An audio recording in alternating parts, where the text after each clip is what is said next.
The city of Jerusalem glowed under the sunset, its narrow streets filled with pilgrims preparing for Passover. In a quiet upper room, a long wooden table stood ready, cups polished, bread baked, and oil lamps flickering. Jesus sat with his disciples, his voice soft yet filled with purpose. But one question haunted them all: how had he known about this secret room? Peter whispered to John, "He told us to follow a man carrying a pitcher of water, but who was he?" And so begins our story, of the mysterious man who changed the course of destiny, yet whose name was never recorded. Earlier that day, a humble man named Eliab walked through the crowded streets, balancing a clay pitcher on his shoulder. His robe was simple, worn from years of labor. He was known around the city, not for wealth or wisdom, but for kindness. He helped widows draw water and shared his bread with orphans. Yet his eyes held sorrow. For years, his only son, Daniel, had fallen into rebellion, joining a violent group resisting Rome.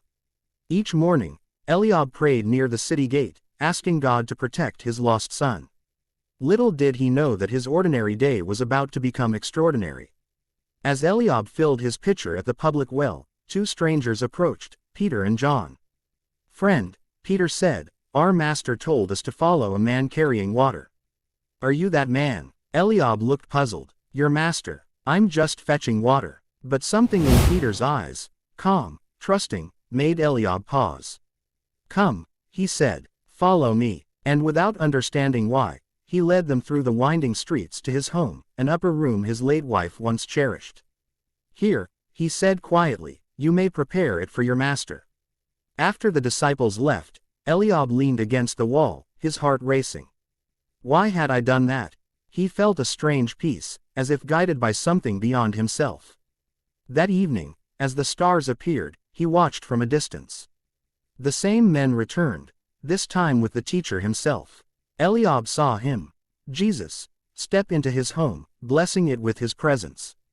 A tear slipped down Eliab's cheek. He did not understand the moment's greatness, but his soul whispered, "This man carries God's light."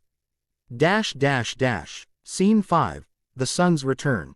Meanwhile, Daniel, Eliab's lost son, wandered through the streets, hungry and bitter. His band of rebels had scattered after a failed raid. He heard murmurs, "The teacher from Galilee is dining nearby." Curious, Daniel approached the house, his father's house. Through the window, he saw Jesus speaking gently to his disciples, washing their feet. The sight struck him, a man of power kneeling in humility. Daniel froze. Then his eyes met his father's through the window. Eliab gasped, "His son, alive." Scene 6, the confrontation. Daniel burst inside, trembling.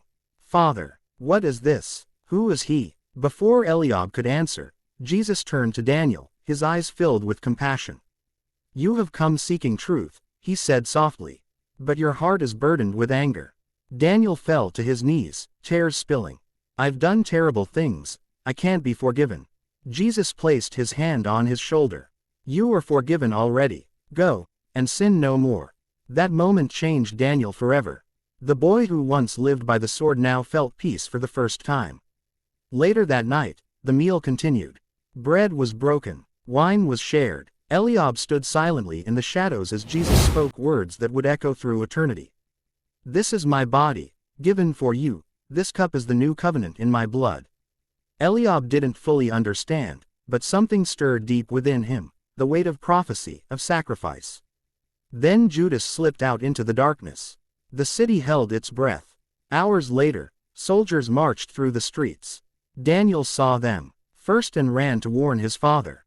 "They're taking him," he cried. Eliab's heart sank. From afar, he saw the teacher being led away, the same man who had brought light into his home. Eliab felt powerless. He wanted to help but knew it was part of something far greater than he could grasp. That night, both father and son knelt in silence, praying for the man who had forgiven them both. The next 3 days were heavy. The city was quiet, as if mourning. Eliab and Daniel stayed together, hearts heavy but faith slowly awakening. Daniel whispered, "He changed me, Father. Even in death, I feel his peace." Eliab nodded. "He came for us all, even the forgotten ones." On the third day, as dawn broke, a woman ran through the streets shouting, "He is risen." Eliab dropped his pitcher, water spilling everywhere.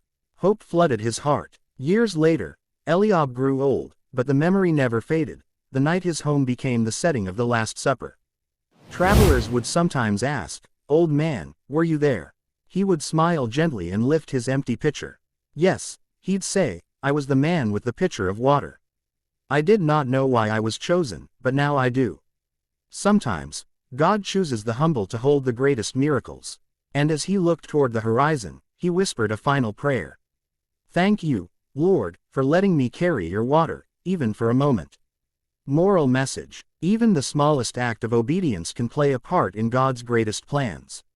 The man with the pitcher of water was ordinary, but his faith, kindness, and willingness to serve made him part of history.